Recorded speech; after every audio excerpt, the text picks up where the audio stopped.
What is up, guys? Candace B here. Thank you so much for coming to my channel. Welcome back to my subscribers and welcome to my new ones. How are you guys doing today? Happy December, happy end of 2020.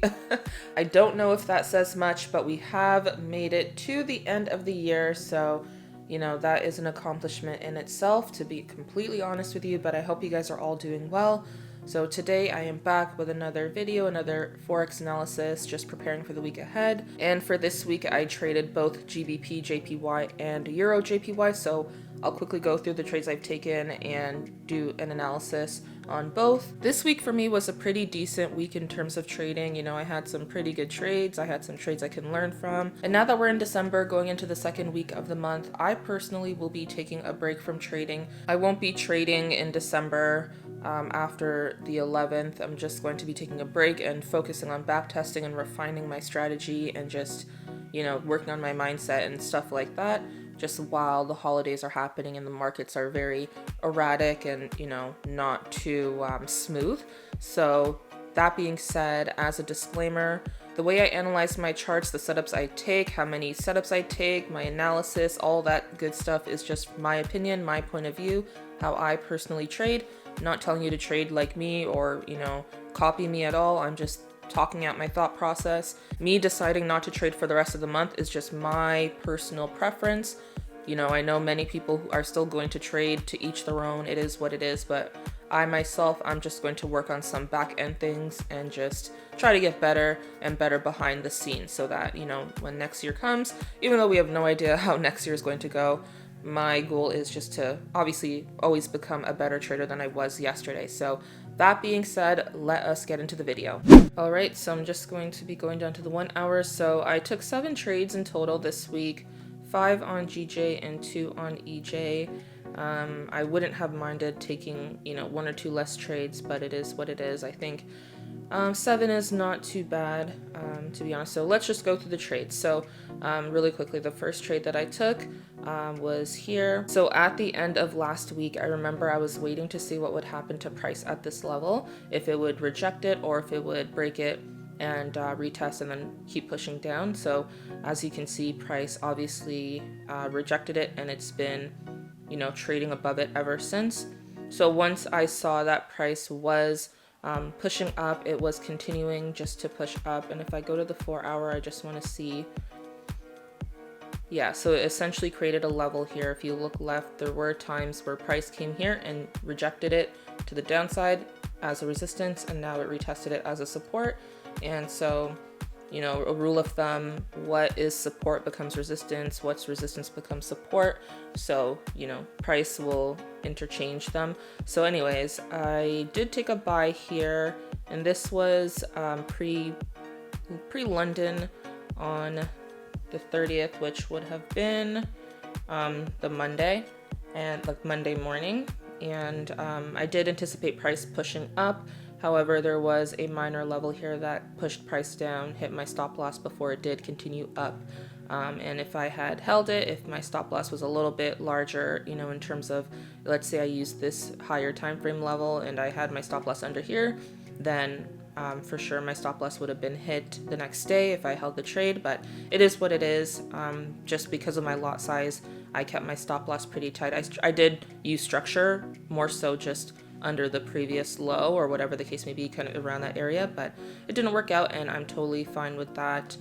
It is what it is. So how I would want to get better with this trade is probably just wait for a break to the upside and then a retest, because I entered on momentum, but I could have waited for, a retest. So even if I were to have gotten in here, it probably would have been better, but it is what it is. So the next trade I took was on the 30th as well, 10 a.m. So that was New York.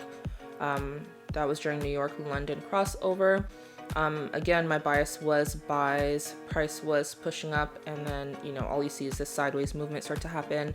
My stop loss was in a bit of profits, and I was stopped out before price again continued. And with these trades, I wasn't in the mindset that, oh, I need to revenge trade and I need to re-enter. As you can see, there was quite a few hours between both trades, just because I knew, right at the beginning of the week that my focus was just being patient, taking the setup, not jumping into anything. And that's always my mindset every week. And it's good just to remind yourself, especially if your personality is kind of a little bit antsy or whatever the case may be. It's good just to remind yourself, take your time and just wait for the opportunities. Don't just jump back in right away. So even though my stop loss was hit in profits, I was still happy at the fact that I didn't rush back into it here or anything like that. It just was what it was, to be honest. When I saw price hovering above this level, that's why I took the buy. That was one confluence. And I saw the bullish momentum. That was another confluence, but it didn't work out in my favor completely. But it is what it is. So the next trade that I took was on December 1st, so that would have been the Tuesday. That was during London Open. So I was using this level here as a resistance, because I saw that when I looked left, there was this area here that when price came up to it, it did reject it pretty strongly, and price has been underneath it for a few days. So when I saw that price did go up to that area, I did take a sell, and it worked out pretty well. I did gain 50 pips here on this trade, as you can see, and it was pretty seamless. I was in drawdown just for a little bit, and then it went right into profits, and it was overnight that my stop loss was hit. I was sleeping by that time. So yes, I believe this was actually a pending order. I remember I did play around with pending orders this week too, and I believe this one was a pending order as well. I just wanted to see levels broken before I entered, and pending orders, I always was kind of iffy about pending orders in the past, but now I'm kind of learning how to use them, and I'm actually liking them. So yeah, this worked out pretty well, kind of for that pullback, and then price established another support here and pushed strongly up to another higher time frame resistance that when it came up here, this has not been able to be broken above for a while. I'll even show you guys when I look left. So this is the level here. Price, if we're looking all the way back, because even here price was not able to break above it. If I kind of go all the way back here, price has not been above this area since end of August 2020. So for months, price has been trading under this area. So I knew already that that was a super strong resistance. I did set a pending order for that one as well, I do remember, and I was just simply waiting for price to rally a bit further up. When I saw what price was doing, it was kind of around here. I waited for price to rally up. It did trigger me in, and unfortunately, as you can see, I was triggered out by just a few pips. How crazy. Wait, where is it? I was triggered out by the smallest amount of pips. Oh my goodness, look at that. And then price, of course, melted. So in that case, I kind of laughed, to be honest with you. When I saw that, I was like, of course that would happen to me. It is what it is. This is part of Forex, it happens. So I was just happy that my bias was correct, because that was more important to me in the long run. When the opportunity presented itself, I did re-enter for another sell. So this was December 2nd. So this was the next day. This was Wednesday.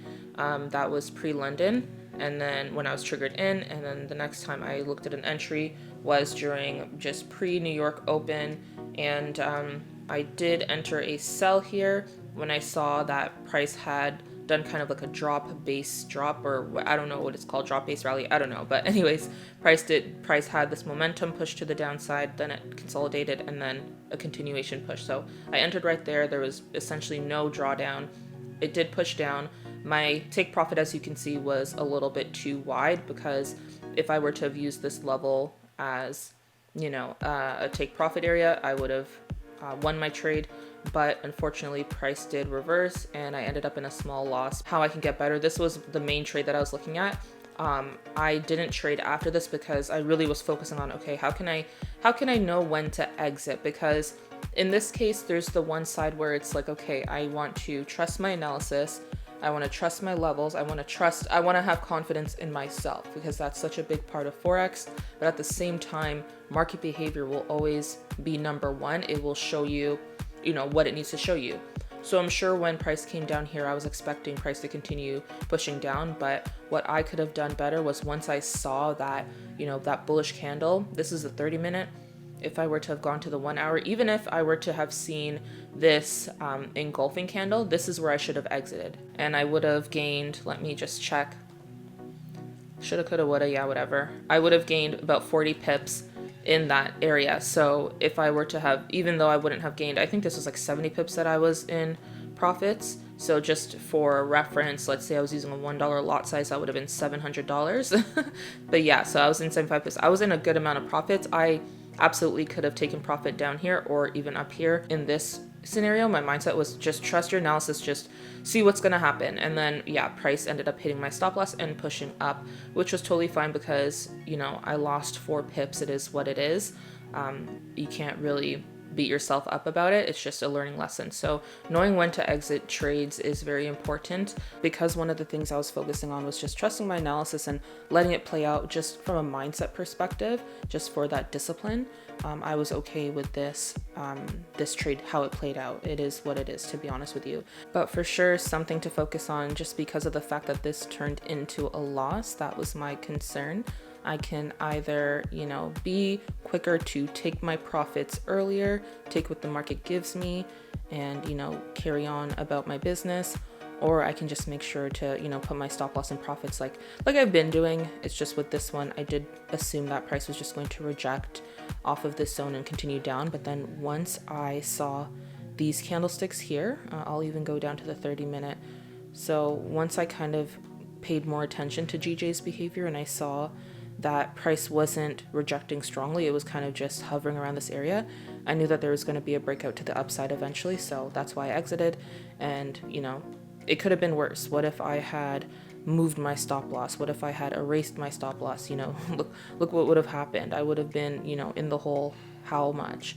And if I, let's say, held onto this trade, if it were to have gotten here, then I would be panicking for sure. So, you know, I know myself, I know my personality. So, you know, the fact that I decided to exit when I did, I will give myself credit for that, for having that discipline and not letting it, you know, go on further. My stop loss initially would have been above here because I was basing it off of structure and just, you know, putting my stop loss above the previous high.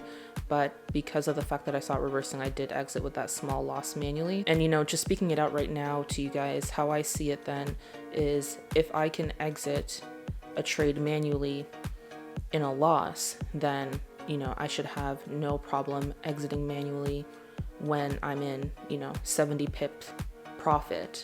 So that's just something I will absolutely be keeping in mind. You know, I took a lot of time to review this trade and just review my mindset.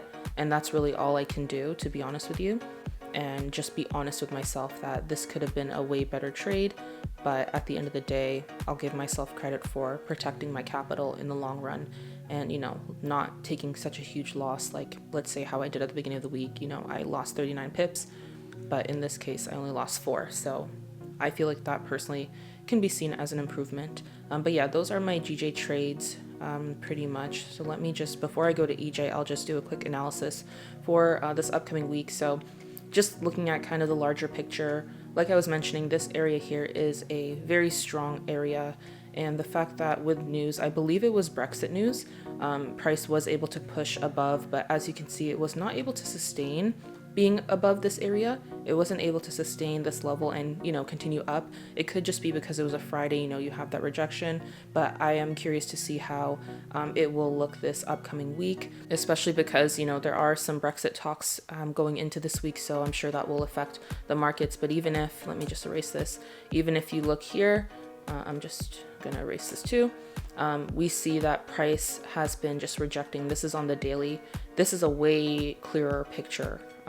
For me personally, I see 1, 2, 3, 4, 5 days worth of rejections from this area.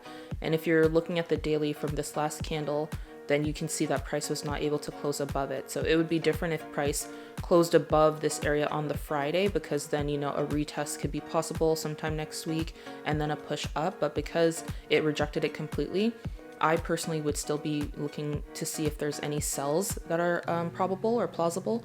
We will see. I would personally maybe want to be waiting for, you know, price to get back down into this area, because right now it's still at this level that's been kind of acting as a kind of a strong support if we're looking at, you know, in the H1 time frame here, it's been acting as a pretty decent level, an area that price is becoming familiar with and kind of gravitating towards. So if I'm seeing price start to close underneath here, then absolutely I would be more willing or more interested in taking sells or hunting sells, especially if I see that retest. Then that's perfect, you know, stop loss above the level, or even I can, depending on my lot size, if I use a lower lot size, I can use a higher stop loss, you know, stop loss above whichever area works depending on the candlesticks that are formed, and then most importantly taking that sell down to the next level. So I think next week what I'll probably be focusing more on is just trading levels, like level to level, because even going back to this trade, if I were just to trade from level to level, boom, easy trade, couple hours done, and it's simple. So just trading structure and just keeping things simple, not overthinking it, not thinking, oh no, my take profit has to be hit, because yeah, this was another level, but price wasn't able to get through this level first to get to this major level. So you know, you got to just accept it for what it is. So I would be probably looking for sells in that case. My bias would change to buys only if price comes back up into this area, you know, starts really gravitating, or, you know, just closing above this area and staying above this area and not really showing any intention to go back down. So if price, you know, starts to hover in this area, then, you know, just seeing market behavior, seeing, depending on Brexit news as well, if it's positive Brexit news, then absolutely price would be more likely to go up. So we will see how that all plays out, but that's basically what I'm looking for in GJ. I'll, you know, mainly just basing my my thought process on the daily right now and just how it's been rejecting. So we'll see how this trading week comes to be. But that being said, let us go to Euro JPY. Alrighty, so on Euro JPY here, so Euro JPY actually was pretty clean the whole week. If you can see, it was just pushing up the entire time. So this is mapping out. If you ever question why I have these vertical lines, it's just mapping out for me personally a visual of, you know, the start of the week and the end of the week. So I always erase it and, you know, start a new, like move it forward. But anyways, so as you can see from the start of the week, you know, EJ has just been pushing up. Realistically speaking, if I were to have, you know, taken a buy sometime here, I could have just stayed in it for a few days and it would have been, you know, a great amount of return in terms of pips. But I was focusing on GJ, and that's just the reality of it. You know, me personally, even though yes, I am pretty good at multitasking, I just, when it comes to Forex, I'm trying not to overwhelm myself. And I feel like if I'm looking at GJ, then EJ, then GJ, it's like, it gets too much. So as you can see, after I was pretty much done trading GJ after those few days, that is when I then focused on EJ. So I kind of switched my my focus. So yeah, the next trade that I took was on the 3rd of December. As you can see, my last trade on GJ was on the 2nd, and then my next trade was on the 3rd for EJ. So yes, I did wait just to see price get up to this level. So once I actually got onto EJ and I saw where price was, I kind of scaled out. I wanted to look at the bigger picture. And as you can see right away, I don't know if you guys notice this, leave a like if you do notice the fact that we are at a very major zone. I can even start mapping out these huge areas. Price has just been cleanly rejecting this area. I mean, this is like so obvious and so clean, you know what I mean? You don't even need to have any markups to see the fact that price is at this level. And how many times in the past has it just been pushing down? Price has not been able to break this level since, man, 2018. Like, it's not even been, oh my gosh. So you can safely say that this is a pretty strong level. So when I saw that, that was the main huge confluence that I knew that sells were more probable. And in addition to that, I was looking at the candlesticks. So you see how price was rallying, you see these strong pushes and then kind of sideways movement, then kind of a strong push, and then, you know, it's working its way up slowly but surely. But when you get to this zone area, you see that price starts moving sideways. You see that the candlesticks are small and they're, you know, you can kind of start seeing it beforehand, but you can see that it's just losing momentum. It's exhausting. So once I saw that, I entered a sell with my stop loss above the zone, and that was just that. And pretty much what I did, I was hoping this would have been the swing trade, because I was wanting to get just one swing trade for the week.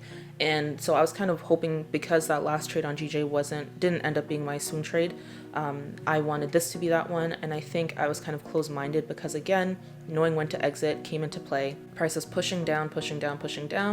You know, everything was beautiful. It was super easy. I was carrying on with my day, doing everything, and my trade was managed very well. I was just moving my stop loss more and more down into profits. And as you can see, price then did reverse. It kind of created a double bottom here, and then it pulled back.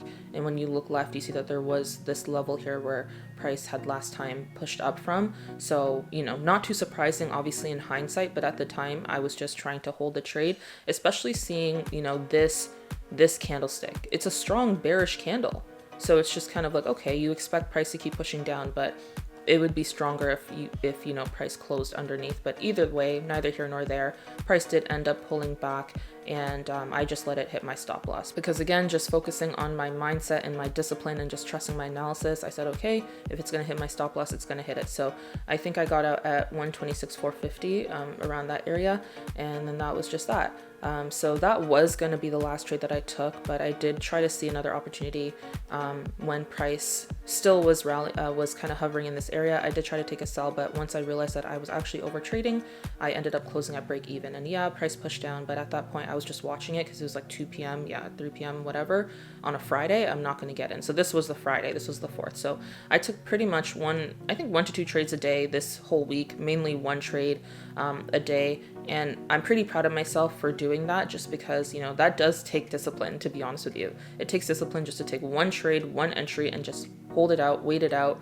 And even if it hits your stop loss or take profit, it takes discipline to not re-enter, just to avoid that greed. So I feel like I'm at a point where I'm cool with that. I'm chill. I don't feel any major desire, albeit this one area where I saw that price was still rejecting, and I entered a sell to see if I can get a quick scalp on a Friday morning. Didn't work out, ended at break even. I manually closed that at break even as well. So just having that realization that I needed to exit, that's pretty much what I did. So anyways, just to kind of go over some analysis when it comes to EJ, same bias as GJ. I would be looking for sells for the obvious point that we're at this strong resistance and we're falling away from it. I would be very curious to see. I wouldn't be surprised actually if price did kind of fill this kind of clean traffic area. I would be interested to see if it continues rallying down, pushing down, but we'll see what happens. But I feel like there is a chance that price can at least come back down to this area, depending on what happens in terms of fundamentals and just momentum in general. I would probably just wait for price to kind of close under this wick area. Let me erase this again, sorry. I probably would be waiting for price just to close underneath this area with some strong bearish momentum, just to have that confirmation that price is at least wanting to go down here. And I think that was that was a small scalp, 15 pips. I don't know if I actually would enter that trade. I wouldn't be surprised if you see a kind of fake out and then a push back down. So, because we can see that, well, my drawing is horrible. What I'm trying to say is we can see that lower high, lower low type of, type of structure. So I wouldn't be surprised if price kind of pulled back to continue down. But yeah, that's pretty much it, guys. Sorry if I was kind of all over the place. I don't know if I was, maybe not, but I blame it on the fact that it's December now. I blame it on the fact that it's cold outside. But anyways, I hope you guys enjoyed this analysis. Yeah, just the focus going into next week for me, if I were just to kind of summarize everything, would be to know when to exit a trade. Yeah, I'm pretty good at closing my losses or being okay with the losses that I take, but now really, resetting my focus on closing in gains, taking my gains and walking away with that and being satisfied with that. My take profit doesn't always have to be hit for me just to be happy with taking my gain and taking whatever percentage I gained and keeping it moving. So that'll be my focus as well. Still, taking minimal setups, trying to look for the higher probability setups, keeping my trading to a very, very minimum amount of open trades at a time. What else? Yeah, just focusing on my mindset still, being patient, being disciplined, not focusing so much on just watching the charts, having a more of a set it and forget it or kind of monitor it here and there type of mindset. And yeah, just being positive and being okay with whatever this week brings. So I did end with a 0.5% gain in total for this week, which to some people might seem very small, but if you're thinking In hindsight, 0.5%, if I were to gain 0.5% a week, that's 2% a month, and you can do the math from there. That's 6% every 3 months, whatever. It adds up, and especially when you have a higher capital, then that 0.5% can go a long way. So just keeping that perspective, that's another goal of mine, just keeping the perspective of percentage returns as opposed to how much money am I making, because I feel like that mindset will help me personally in the long run. But to each their own, it is what it is. But I will stop blabbering now. I hope you guys enjoyed this video. If you did, please let me know by hitting that like button. I always appreciate it. And comment down below, let me know how your trading week went. What trades are you looking for this week? What currencies are you trading, or commodities, etc.? Are you going to be taking a break this winter, this holiday, or are you going to be trading through the holidays? Let me know. And of course, last but not least, do not forget to subscribe so you know when I post another video. And in the meantime, feel free to check out any of my other videos on this channel and my other channel. I appreciate you guys all so much. Keep going, we're almost there. 2021 is almost here. Not having expectations for it, but I hope it's better than this year was. I wish you guys nothing but success and health and wellness and all that good stuff. And I will see you in the next video. Bye!